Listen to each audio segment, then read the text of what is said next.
उपस्थित सभी आगंतुक भद्र पुरुषों,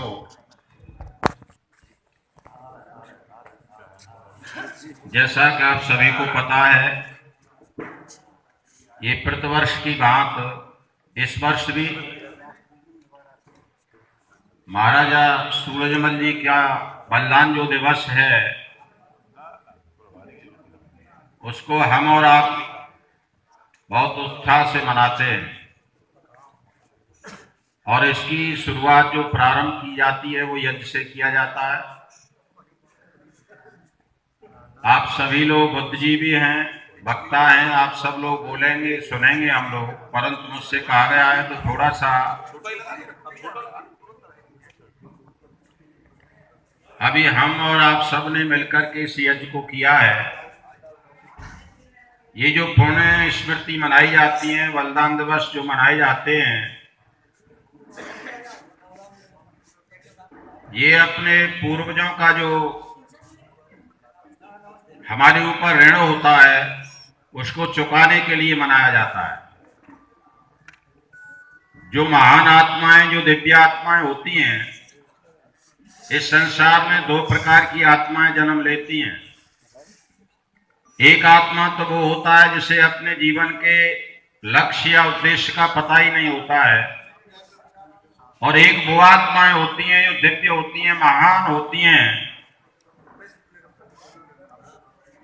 वो इस संसार में आकर के कुछ करना चाहती हैं और करके जाती हैं। उन्हीं का जिक्र होता है, उन्हीं का इतिहास लिखा जाता है। कहना चाहिए कि जिनका यज्ञमय जीवन होता है। यज्ञमय जीवन वो होता है जो अभी आपने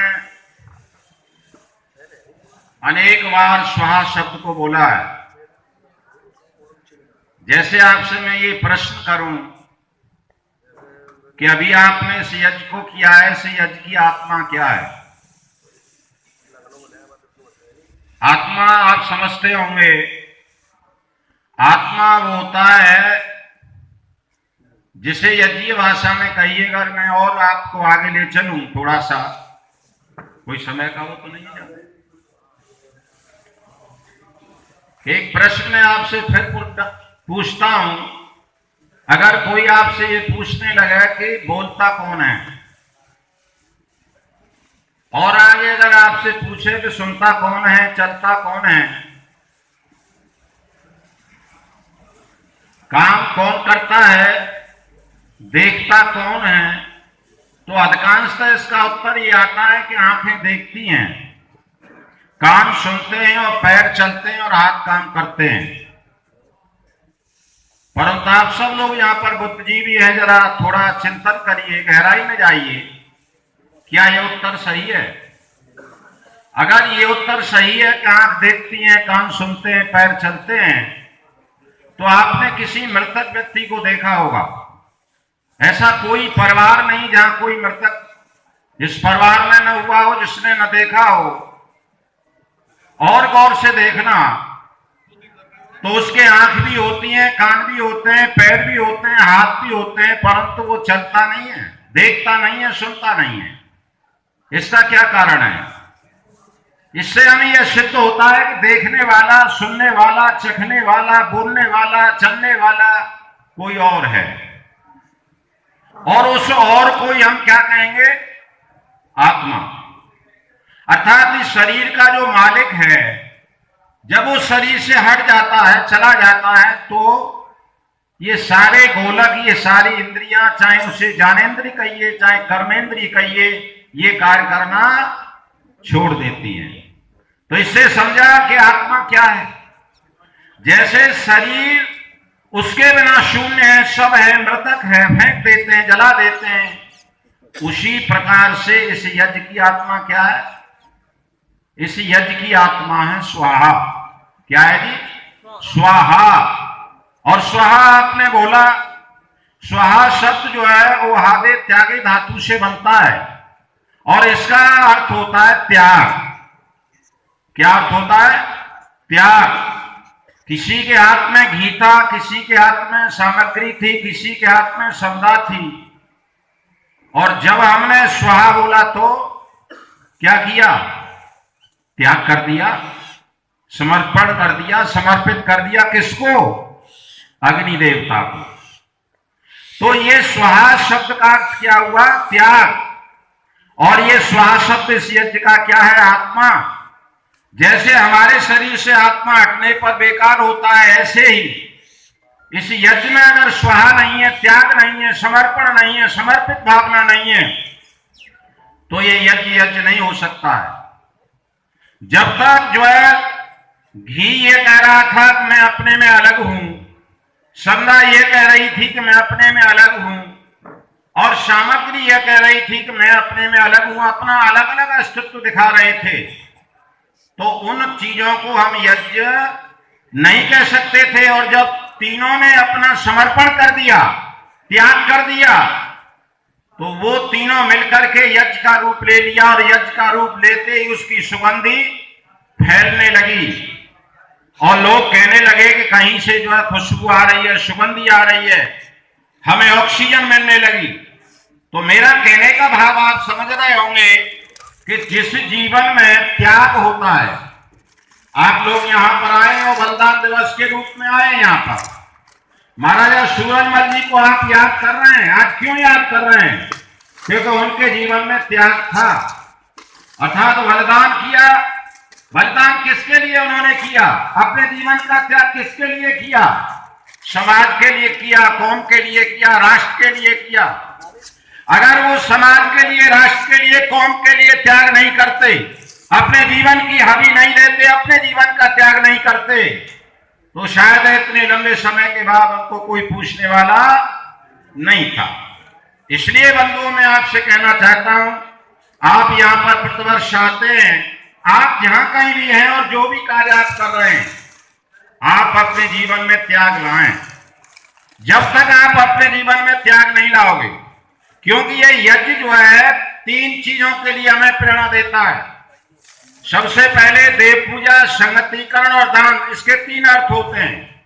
कोई भी कौम आगे बढ़ना चाहती है, कोई भी परिवार, व्यक्ति आगे निकलना चाहता है, वो कुछ कर गुजरना चाहता है, तो उसे अपने जीवन में देव पूजा, संगतिकरण और दान, ये 3 चीजों को लाना पड़ेगा। और जब तक व्यक्ति नहीं लाएगा, तब तक समाज में आगे नहीं जा सकता है। इसलिए मैं कहना चाहता हूं कि आप भी अपने जीवन में इस यज्ञ से जुड़ करके और इन चीजों को आप लाने का प्रयास करें। क्योंकि जिस जीवन में देव पूजा किसे कहते हैं? देव उसे कहते हैं जो देता है। किसी रूप में जो देता है वो देवता होता है, वो चाहे जड़ हो चाहे चेतन हो। आज हमारे सामने महाराजा सूरजमल सिंह जी देवता हैं, उन्होंने दिया, उन्होंने अपना जीवन दिया, अपना धन दिया, कौम के लिए, राष्ट्र के लिए दिया, इसलिए वो देवता हैं। इसलिए आप उन देवताओं की पूजा नहीं करोगे, उनके पद चिन्हों पर नहीं चलोगे, उनके अनुसार अपने गुणों को जीवन में नहीं लाओगे, तो बात बनेगी नहीं। इसलिए देव पूजा, परंतु देव पूजा कब नहीं व्यक्ति कर पाता है, उसका एक कारण होता है। मैं समाज से कहता हूं, हर जगह कहता हूं, कि जिस जीवन में अहंकार आ जाता है, वो कभी देव पूजा नहीं कर सकता है। जब जिस व्यक्ति के जीवन में ये होगा कि मैं तो बड़ा धनी हूं, जिस व्यक्ति के जीवन में होगा मैं बड़ा बलवान हूं, जिस व्यक्ति के जीवन में होगा कि मैं तो बहुत बड़ा विद्वान हूं, और जिस जीवन में ये होगा कि मेरे पास तो बहुत बड़ा पद है, जिस जीवन में अहंकार आ जाता है, फिर वो अपने से बड़ों को, देवताओं को भूल जाता है। और जहां वो भूल जाता है, वो अहंकार आ जाता है, तो वहां गिरने लगता है। अहंकार एक ऐसी चीज है, व्यक्ति को पता नहीं लगता है। जब व्यक्ति ऊपर उठना चाहता है, तो अहम रूपी राक्षस उसका पल्ला पकड़ के झट देता है और नीचे आ जाता है। इसलिए विस्तार में नहीं जाऊंगा, आप सब लोग बोलेंगे।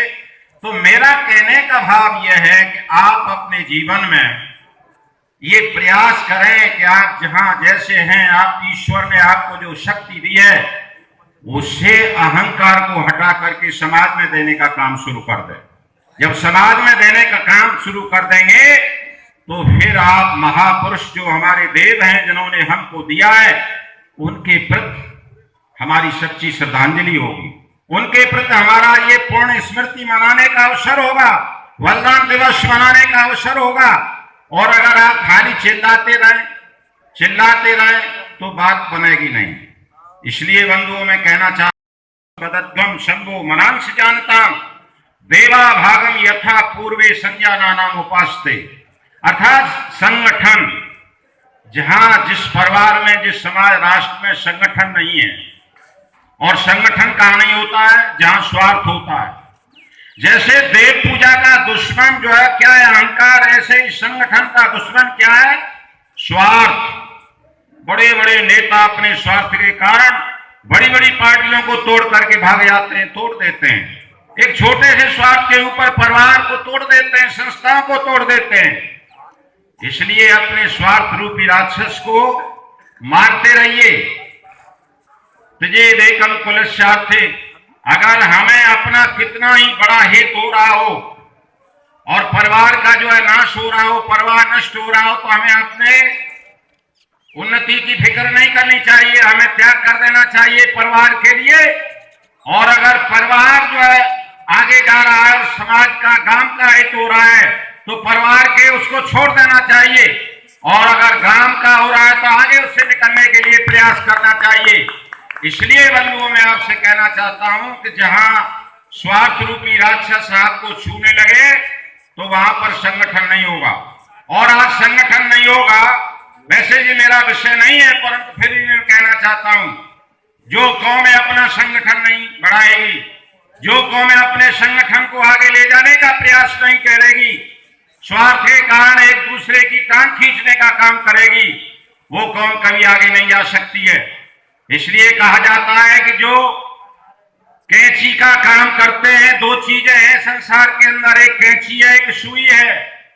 आपने गौर करके देखा होगा और नहीं देख लेना, जो सुई संगठन का काम करती है और निरंतर वो टेलर कहां लगाता है उस सुई को, उसे सिर पर लगाता है, कान में लगाता है, सिर पर नजर आती है। और जो कैंची काटने का काम करती है उसे टेलर पैरों के नीचे दबा के रखता है। इसलिए जो संगठन को कौम घटाती है, जो संगठन को तोड़ने का काम व्यक्ति करता है, वो पैरों से कुचला जाता है। और जो संगठन बढ़ाने का काम करता है वो सुई की तरह सिर पर नजर आता है। इसलिए आप लोग अपने संगठन को बढ़ाइए, अपनी कौम को ले जाइए आगे के लिए। उसके लिए आप जो है स्वार्थ रूपी राक्षस को हटा करके त्याग की भावना से करिए। जब कॉलेज में, स्कूल में छोटे बच्चे पढ़ते हैं, वहां प्रार्थना बोली जाती थी, आज भी बोली जाती है कि जिस देश जात में जन्म लिया बलिदान उसी पर हो जा में। आप सबने बोला होगा। इसलिए इस चीज को भी आप अपने जीवन में लाने का प्रयास करें। और तीसरी बात कहकर के मैं पीछे हटूंगा, देव पूजा, संगतिकरण, दान। और तीसरी चीज होती है दान। दान का भाव यह है कि आपके पास ईश्वर ने कुछ दिया है तो उसे बांटने का काम करिए। जो बांटता नहीं है केवल अपने लिए रखता है। इस यज्ञ की परिभाषा भगवान कृष्ण ने गीता के अंदर की है।